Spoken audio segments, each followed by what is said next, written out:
5. Condiments. I have not said anything about condiments in the last chapter. Common salt may be rightly counted as the king among condiments. Many people cannot eat their food without it. The body requires certain salts and common salt is one of them. These salts occur naturally in the various foodstuffs, but when food is cooked in an unscientific way, e.g., throwing away the water in which rice, potatoes, or other vegetables have been boiled, the supply becomes inadequate. The deficiency then has to be made up by a separate addition of salts. As common salt is one of the most essential salts for the body, I have said in the last chapter that it might be supplemented in small quantities. But several condiments are not required by the body as a general rule, e.g., chilies fresh or dry, pepper, turmeric, coriander, caraway, mustard, methi, asafoetida, etc. These are taken just for the satisfaction of the palate. My opinion, based on my personal experience of 50 years, is that not one of these is needed to keep perfectly healthy. Those whose digestion has become very feeble might take these things as medicines for a certain length of time, if considered necessary. But one should make it a point to avoid their use for the satisfaction of the palate. All condiments, even salt, destroy the natural flavor of vegetables and cereals, etc. Those whose palate has not become vitiated enjoy the natural flavor of the foodstuffs much more than after the addition of salt or other condiments. That is why I have said that salt should be taken when necessary as an adjunct. As for chilies, they burn the mouth and irritate the stomach. Those who are not in the habit of taking chilies cannot bear them in the beginning. I have seen several cases of sore mouth caused by the taking of chilies. I know of one case who was very fond of chilies and an excessive use resulted in his premature death. The Negro in South Africa will not touch condiments. He cannot bear the color of turmeric in his food. In the same way, Englishmen also do not readily take to our condiments. 6. Tea, coffee, and cocoa, none of these is required by the body. The use of tea is said to have originated in China. It has a special use in that country. As a rule, one cannot rely on the purity of drinking water in China, and therefore it must be boiled before use to ensure safety. Some clever Chinamen discovered a grass called tea which, when added to boiling water in a very small quantity, gave it a golden color. The color did not appear unless the water was really boiling. Thus the grass became an infallible test for seeing when a given quantity of water was boiled. The way the test is used is to put the tea leaves in a strainer and let the boiling water pass through the strainer. If the water is boiling, it will assume a golden color. Another quality of tea leaves is said to be that they impart a delicate flavor to the water. Tea prepared as above is harmless. But the tea that is generally prepared and taken has not only nothing to recommend it, it is actually harmful. The leaves contain tannin, which is harmful to the body. Tannin is generally used in the tanneries to harden leather. When taken internally, it produces a similar effect upon the mucous lining of the stomach and intestine. This impairs digestion and causes dyspepsia. It is said that in England innumerable women suffer from ailments on account of their habit of drinking tea which contains tannin. Habitual tea drinkers begin to feel restless if they do not get their cup at the usual time. In my opinion, the usefulness of tea, if any, consists in the fact that it supplies a warm sweet drink which contains some milk. The same purpose may well be served by taking boiled hot water mixed with a little milk and sugar. What I have said about tea applies more or less to coffee also. There is a popular saying about coffee in Hindustani which says, "Coffee allays cough and relieves flatulence, but it impairs physical and sexual vigor and makes the blood watery, so that there are 3 disadvantages against its 2 advantages." I do not know how far the saying is justified. I hold similar opinion with regard to cocoa. Those whose digestion works normally do not require the help of tea, coffee, or cocoa. A healthy man can get all the satisfaction that he needs out of ordinary food. I have freely partaken of all the three. I used to suffer from one ailment or another while I was using them. By giving them up I have lost nothing, and have benefited a good deal. I can get the same satisfaction from a clear vegetable soup that I used to derive from tea, etc. Hot water, honey and lemon make a healthy nourishing drink, which can well substitute tea or coffee. 7. Intoxicants. The intoxicants used in India might be taken as the following: alcohol, bhang, ganja, tobacco and opium. Alcohol or liquor includes the country-made liquor and arak, besides the large quantities of liquor imported from foreign countries. All these should be strictly prohibited. Alcohol makes a man forget himself, and while its effects last, he becomes utterly incapable of doing anything useful. Those who take a drinking, ruin themselves and ruin their people. They lose all sense of decency and propriety. There is a school who favor limited and regulated consumption of alcohol and believe it to be useful. I have not found any weight in their argument. Even if we accept their view for a moment, we have still to face the fact that innumerable human beings cannot be kept under discipline.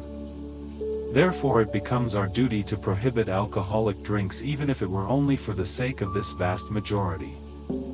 Parsis have strongly supported the use of toddy.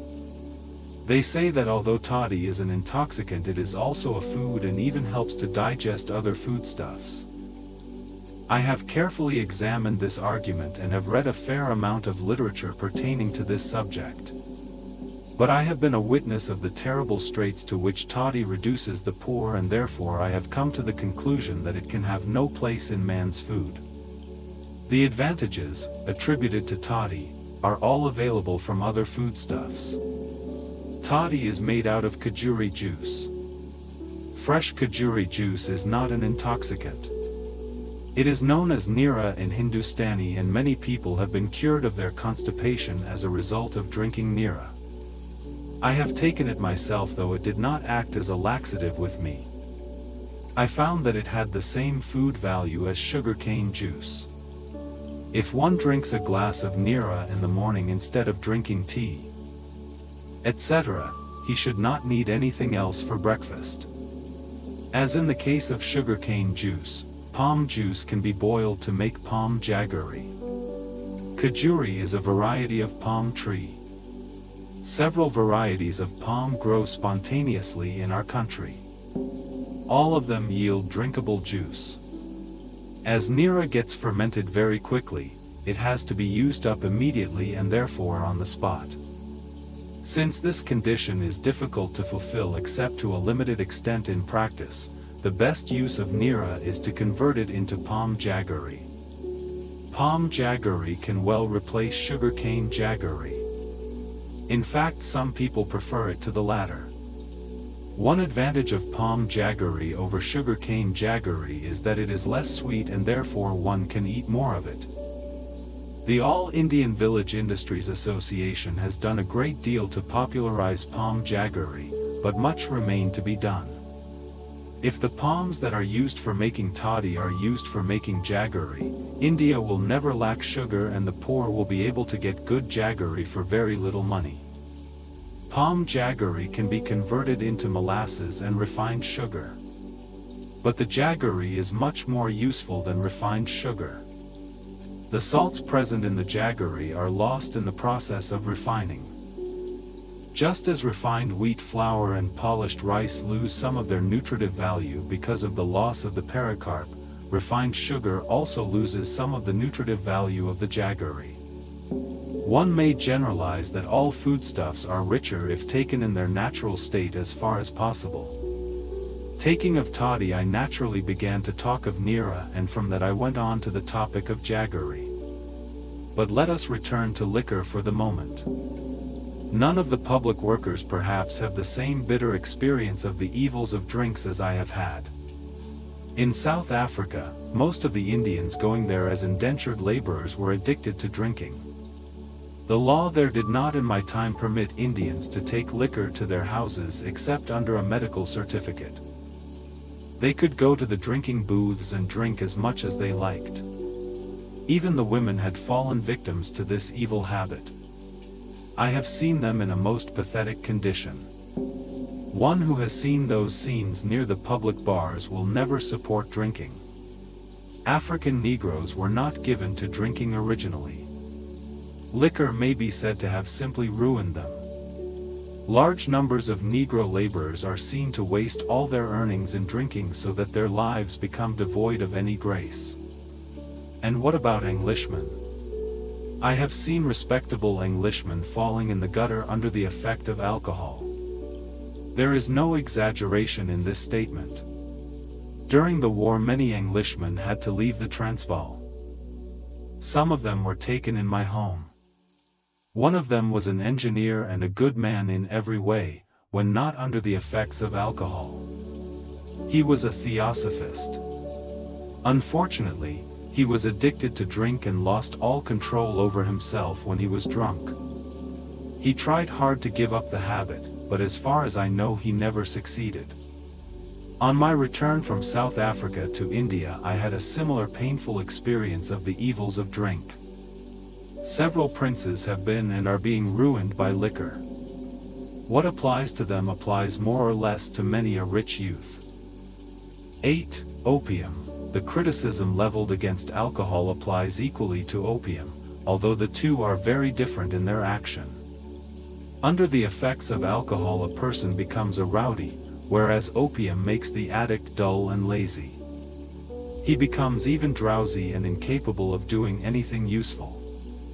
The evil effects of alcohol strike the eye every day, but those of opium are not so glaring. Anyone wishing to see its devastating effect should go to Assam or Orissa.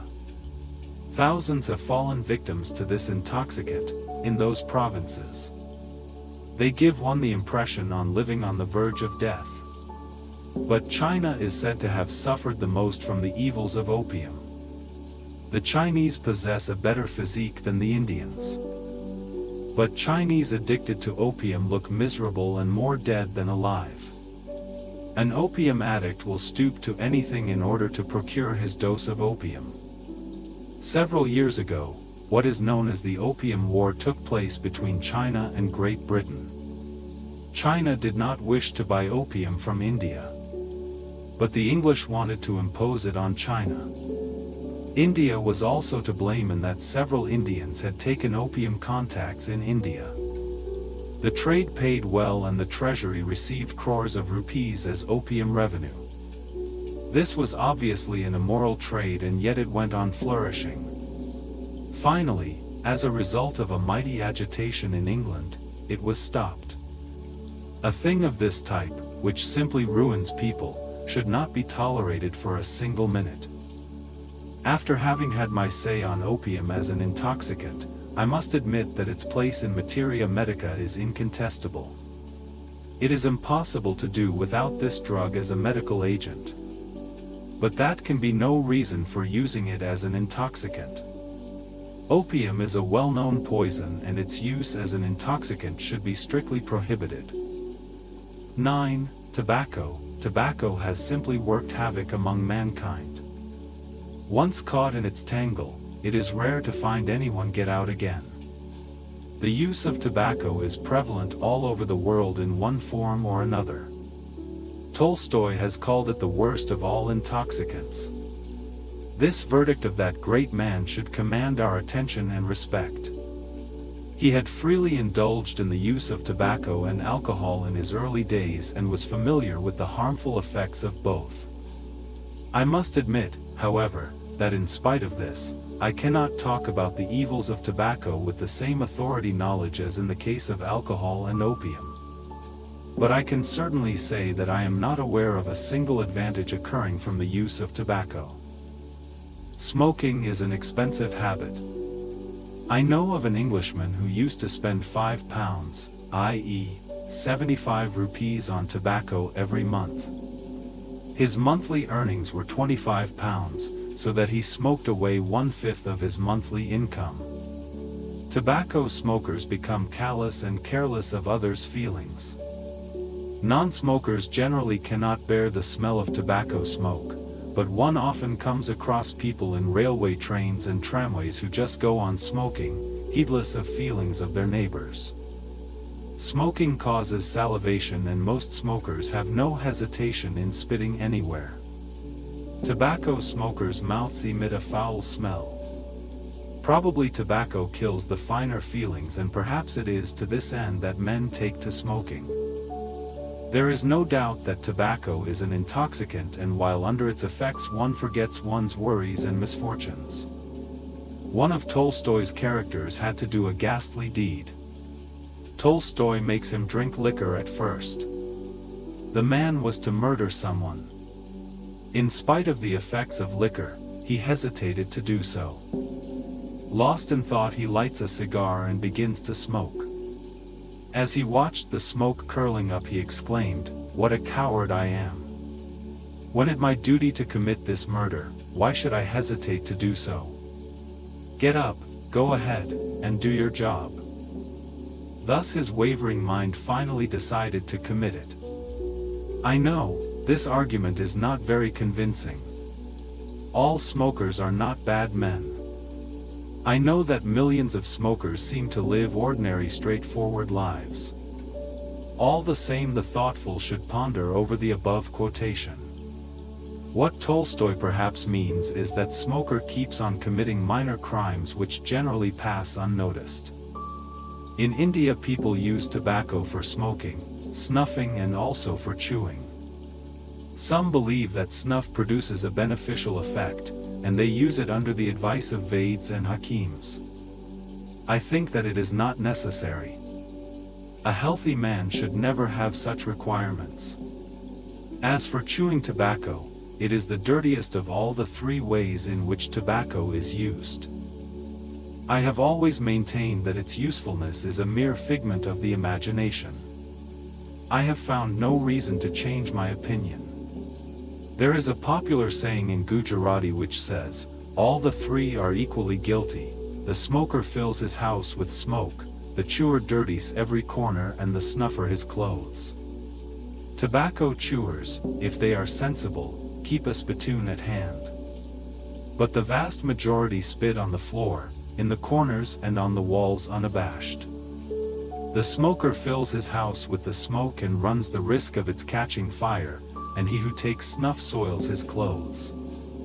If there are any who keep handkerchiefs and thus save their clothes from soiling, they are exceptions that prove the general rule. Lovers of, or seekers after, health, if they are slaves to any of these evil habits, will resolutely get out of the slavery. Several people are addicted to one, two, or all the three of these habits. They do not appear loathsome to them. But if we think over it calmly, there is nothing becoming about blowing off smoke or keeping the mouth stuffed with tobacco and pan practically the whole day long, or opening the snuff box and taking snuff every now and then. All the three are most dirty habits.